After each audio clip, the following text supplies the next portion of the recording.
साथियों, जय भीम, नमो बुद्धाय। और हमारे साथ देवराज सिंह जी देव हैं जो सम्मानित अधिकार को टाइम दे रहे हैं। भीमा गोरेगांव जो महाराष्ट्र के अंदर है, क्रांति वीर है। हमारी 2 अप्रैल को भी आंदोलन हुआ था, उसके लिए भी शाना के अंदर स्तंभ बनाया था, लेकिन अभी अफसोस है कि उसका उद्घाटन नहीं हो पाया है, उस पर भी चर्चा है। तो हमारे साथ देवराज जी हैं जो भीमा गोरेगांव पर, क्योंकि राइटर हैं, लिखते हैं, तो लिखने पढ़ने और पढ़े लिखे व्यक्ति हैं, तो उस पर चर्चा होगी। सर जय भीम। ठीक है, आपको धन्यवाद देता हूँ। भीमा कोरेगांव जी जी क्या है, वहाँ जी। क्या हुआ, हाँ हाँ उस पर मैं आपको बताऊंगा कि 1 जनवरी सन 1818 का ले लो तुम संज्ञान, शौर्य का प्रतीक स्तंभ भीमा कोरेगांव। जी। नई साल मुबारक हो, ये आवाज मुझको आ गई, नई कोई आशा नहीं पर नई साल आ गई। जी। रात ढली प्रभात हुआ, ये तो किस्सा आम है, नाम बदला वर्ष का और नई साल आ गई। पराक्रमी नागवंशी महार शूरवीरों ने पराजित की पेशवा सेना, उस भीमा कोरेगांव की याद मुझको आ गई। नववर्ष की खुशी बढ़ाता भीमा कोरेगांव सदा, साहस और स्वाभिमान की याद दिलाता हमें सदा। नव वर्ष की शुभ बेला पर शुभ संदेश सुनाता देव सदा। महाराष्ट्र के पुणे जिले में भीमा नदी के उत्तरी तट पर कोरेगांव भीमा बसा, जो आत्मसम्मान व प्रतिशोध का प्रतीक स्तंभ बना। तो ये है, ये प्रतीक स्तंभ वहाँ बना। प्रतिवर्ष लोग वहाँ उसको नमन करने जाते हैं। आप भी गए एक आध बार? नहीं, मैं अभी तक नहीं जा पाया हूँ, मुझे अभी जी जी जी। इस प्रकार का मौका प्राप्त नहीं हुआ है। हाँ हाँ। तो ये हमारा स्वाभिमान और प्रतिशोध, क्योंकि जब पेशवाओं ने वहाँ महाजाति के साथ बड़ी जासूसी की थी, जी जी। तो उन्होंने कहा था कि हम अंग्रेजों से लड़ने की नियत तैयार हैं, बशर्ते आप हमारे साथ जो छुआछात करते हैं उसको ना करें, तो हम अंग्रेजों से लड़ने को तैयार हैं। तो पेशवाओं ने उस चीज़ को नकार दिया और उन पर जासूसी और ज़्यादा की गई। तो पेशवाओं के विरुद्ध महार जाति के लोगों ने जाकर अंग्रेजों से हाथ मिलाया और पेशवाओं को धूल चटाने के लिए ये लड़ाई ब्रिटिश ईस्ट इंडिया कंपनी की तरफ से भीमा नदी के किनारे पर लड़ी गई और 500 महार शूरवीरों ने 28,000 पेशवाई फौज को धराशायी कर दिया।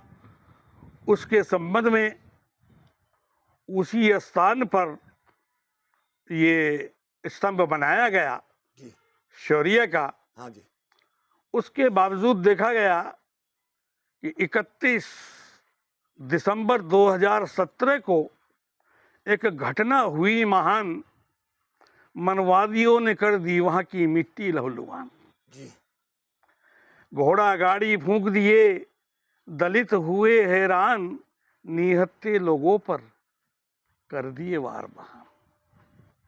जैसे तैसे प्राण बचाकर कुछ छोड़ गए स्थान, इसको ही कहते हैं मेरा देश महान। कि निहत्थे लोगों पर आपने धोखे से अटैक कर दिया, उनको काफी नुकसान पहुंचाया। अगर लड़ना था तो 1 जनवरी 1818 की जी जी सामने चुनौती लेकर लड़ते तो उनको पता पड़ता जी। कि कौन जीतता कौन हारता। और यहाँ कहते हैं क्या कि सर्वधर्म सम्मान है, ये है झूठा फरमान, वरना भीमा कोरेगांव में होता नहीं कत्लेआम। ये जिस तरीके से ये ताकत और जो साहित्य हम पढ़ते हैं दर्शाया जा रहा है, बताया जा रहा है, राइटरों ने लिखा जा रहा है, हाँ। लेकिन इससे एक चीज समझ में नहीं आई कि हम जब 500 पेशवा हमारे महार परिवार जो योद्धा थे वो 28,000 पेशवाओं को काट सकते हैं, तो इस देश में और ये क्रांति आगे क्यों नहीं फैलाई गई मार काट की? क्योंकि जब तक अधिकार तो मांगने से मिलते नहीं, वो तो छीनने पड़ेंगे। और हमारे साथ सदियों से ये चीज होती आई है, अधिकार कहाँ से मिलेंगे? ऐसा है कि जब बाबा साहब ने भारतीय संविधान की रचना करी जी जी तो उसमें कहीं हिंसा को जगह नहीं दी। जी तो हम बाबा साहब के अनुयायी हैं, हाँ हम हिंसा में विश्वास नहीं करते। जी जी हम संवैधानिक रूप से किसी का अहित करना नहीं चाहते, मानवता के विरुद्ध कोई ऐसा अपराध नहीं करना चाहते, क्योंकि हम तथागत गौतम बुद्ध के अनुयायी हैं। करुणा, शील, प्रज्ञा, करुणा, भाईचारा, समता, समानता के मानने वाले लोग हैं। उससे पहले अच्छा ये बताइए, हमारे जितने भी महापुरुष हुए हैं वो हमारे लिए समता समानता महानता रहेंगे और दूसरे हमारे घरों में से हमारे सामान को छीन के ले जावे, हम मानवता पे ही काम करेंगे? देखो, ये तो बाबा साहब ने लिखा है कि हमें अपने सुरक्षा करनी चाहिए, और सुरक्षा में अगर किसी को हानि होती है तो वो हानि नहीं है। यही तथागत गौतम बुद्ध जी ने कहा था कि उनसे पूछा गया, अब आप हिंसा के पुजारी हैं? उन्होंने कहा, हमें हिंसा नहीं होनी चाहिए, लेकिन अगर कोई हमको मारने आए और हमें अपनी सुरक्षा में अगर वो मर जाता है तो वो हिंसा नहीं है।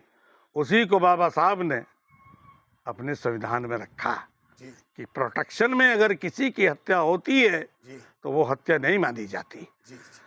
दूसरे, ये समाज जो बहुजन समाज है, मैं दलित समाज तो नहीं कहता, खैर ये जो बहुजन समाज है ये बहुजन समाज है। इसमें बहुत लोग हैं, ये 80-90% लोग हैं। अब इनको समझाना कोई 2 दिन का काम तो है नहीं भाई। इन लोगों को अत्याचार करने में हजारों साल लगी, जी करते आए तो 2000 वर्षों से 2000 वर्षों से। अब हमको कम से कम अपने को शक्तिशाली बनाने में तो समय लगेगा, नहीं लगेगा? तो मैं तो लोगों से एक ही बात कहता हूँ भाई, एक तो ये है कि जो अच्छी चीजें हैं जिससे समाज का हित होता है, आपका हित होता है, उनको अपनाइए। रूढ़िवाद, अंधविश्वास में मत फंसिए, कम से कम यहाँ तक तो आओ, कोशिश तो करो अपनाने की। लेकिन अभी लोग ब्रह्मवाद में फंसे पड़े हैं और मेन रोल उसमें महिलाओं का है।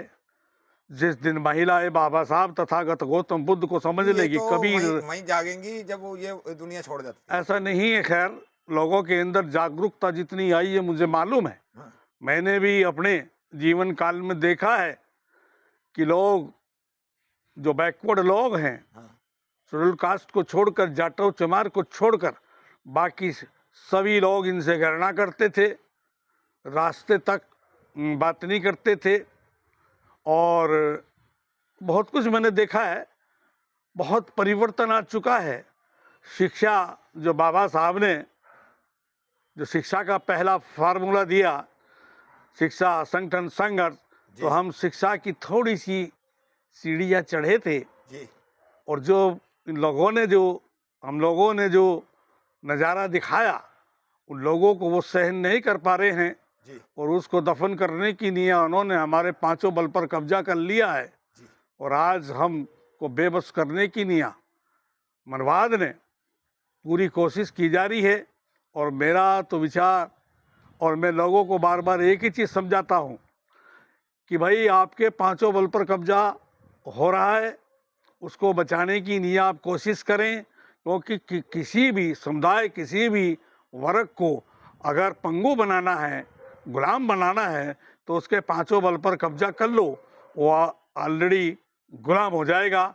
और वो नीति सरकार ने चल रखी है, शिक्षा बल, जिसे बुद्धि बल कहते हैं, हाँ जी, उस पे कब्जा कर लिया है। जी, शिक्षा महंगी कर दी है। हाँ, हाँ, अब आया धन बल, जी, रोजगार आपके खत्म कर दिए हैं। जी, जी, फिर आया आपका बाहुबल, जी, जितने संगठन हम बना रहे हैं हाँ, उनमें सब लोग जो हैं घुसकर उस सारे संगठनों का विनाश कर दिया है, जी, तोड़फोड़ कर दी है, उनको खरीद लिया है। जी, हमें बड़ा दुख होता है। अब आता है सांस्कृतिक बल, जी, जिसे हम इतिहास कहते हैं। जी, जिस समाज का इतिहास नहीं होता वो कुछ दिन में अपने आप दफन हो जाएगा। सरकार उसको बदल रही है। अब आता है मनोबल। जी, अरे जब चारों बल खत्म हो जाएंगे तो मनोबल क्या करेगा? सही बात है। तो मनोबल जो है वो डाउन होता जा रहा है।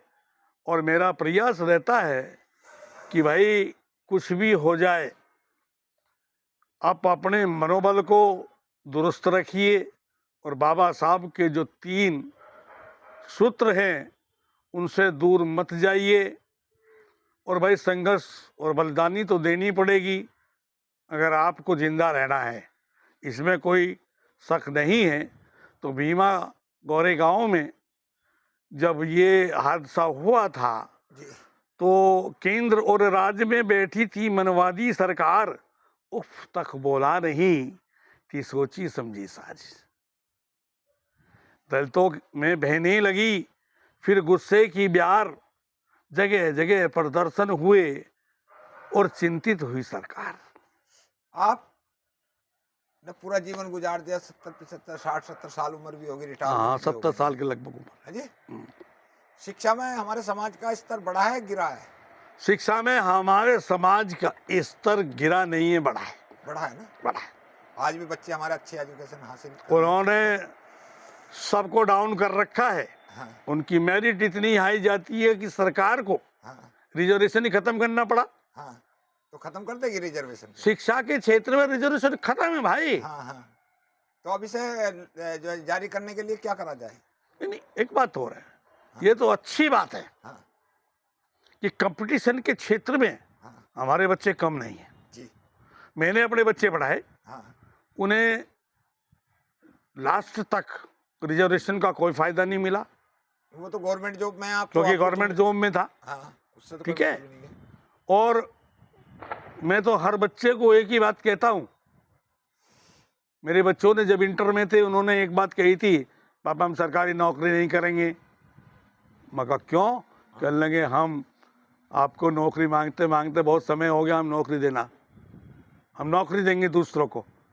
आज उन्होंने अपना ट्रेवल्स एजेंसी है विदेशों में जी, जी, जाने वाली, हाँ, हाँ, 8-10 लोगों को नौकरी दे रखी है। अच्छी ऐसा बात। नहीं है, दोनों बच्चे उसी में लगे हुए हैं।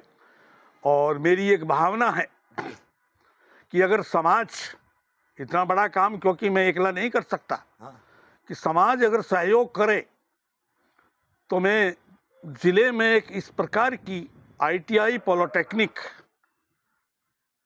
खड़ी कर दी जाए जहाँ से हमारे कम लिखे पढ़े बच्चे या जो भी बच्चा ट्रेनिंग लेना चाहे उसको हस्तकला में इतना दस्त कर दिया जाए कि उसको सरकारी नौकरी की जरूरत या भीख मांगने की जरूरत नहीं। हमारे देश में तो बच्चे पढ़ाई सरकारी नौकरी के लिए करते हैं। वो ये उनको थोड़ा ट्रेंड बदलना पड़ेगा। चलो ठीक है, चलते चलते बहुत बहुत धन्यवाद। भीमा गोरेगांव पर आप सब लोगों को शौर्य दिवस की हार्दिक हार्दिक शुभकामना। देवराज सिंह जी, आपसे बहुत बहुत धन्यवाद, सम्मान के अधिकार को टाइम दिया। नमो बुद्धाय, जय भीम। ठीक है साहब, मैं आपको धन्यवाद देता हूँ कि आप समाज हित में जो काम कर रहे हैं। मुझे बड़ा अच्छा लगता है कि वास्तव में सबसे बड़े प्रचारक मैं उन लोगों को कहता हूँ जो रूट लेवल पर काम करते हैं। जैसे पहले हमारे ढोला भजनी होते थे, जी, जी, वो समाज को सुधारने के लिए गांव बस्ती जाते थे। जी, आप घर घर जा रहे हैं, गांव गांव जा रहे हैं, लोगों को समझा रहे हैं, तुम्हारे योगदान को भूला नहीं जा सकता। धन्यवाद। जय भीम। नमो बुद्धाय।